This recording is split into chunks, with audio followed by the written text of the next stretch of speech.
Hello, everybody. This is Catholic Dad episode number 132. Demographic momentum. What is it?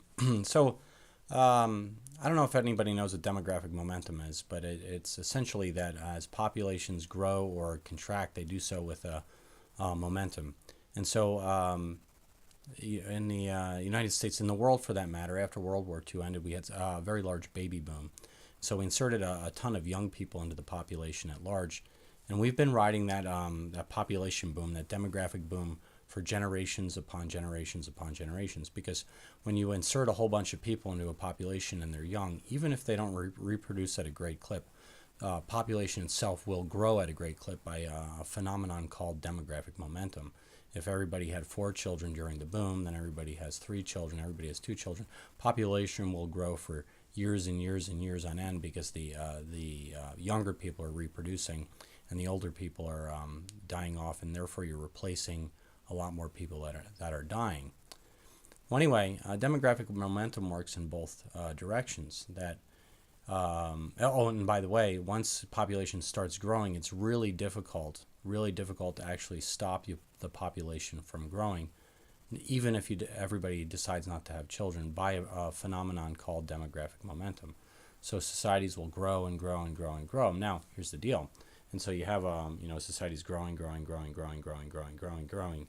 But as demographic momentum abates and nobody has any children and nobody's having any babies, eventually the population levels off.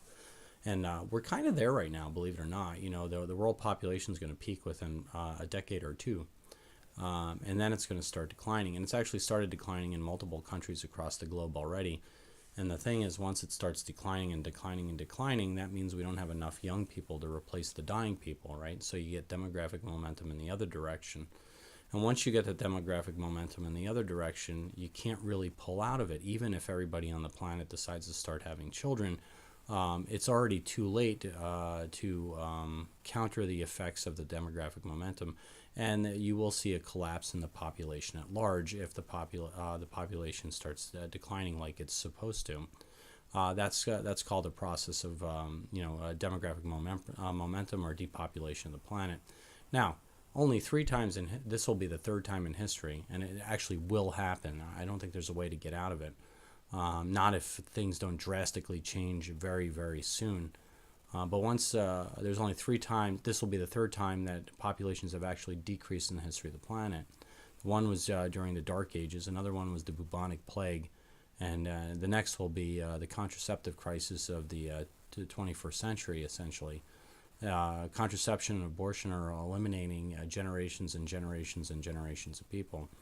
And like nobody really knows if this is going to be as horrific as the Dark Ages or as horrific as the bubonic plague. But when you have contracting populations, you misallocate a ton of resources, and it usually leads to a massive decline in standard of living. Who knows if that's going to happen now in this one? But well, anyway, that's just something to think about. Demographic momentum. If you want to do your part, perhaps live a sacramental life, get married, and have some children. And raise them good Catholics, and maybe they'll do the same for you someday and make you a grandparent of a lot of kids. But there's a wonderful book out there called What to Expect When Nobody's Expecting by Jonathan Last. You can read it. It's actually quite good. All the major demographers on the world actually agree that the population will start declining this generation, and dramatically so. And once you go into that tailspin of demographic momentum, it's hard to pull out of. Most demographers think it's a good thing because demographers tend to be on the left end of things. But Jonathan Last, he's a good Catholic, and he talks about the world in terms of human capital, that it's a good thing, and he doesn't see it as a good thing that the population is going to decline. But I don't want to put too many words in his mouth. So if you want to read a good book about the demography of the world, whether population's going up or going down, What to Expect When No One's Expecting by Jonathan Last. And so this is Catholic Dad making you think about it. Please like or subscribe. Have a nice night.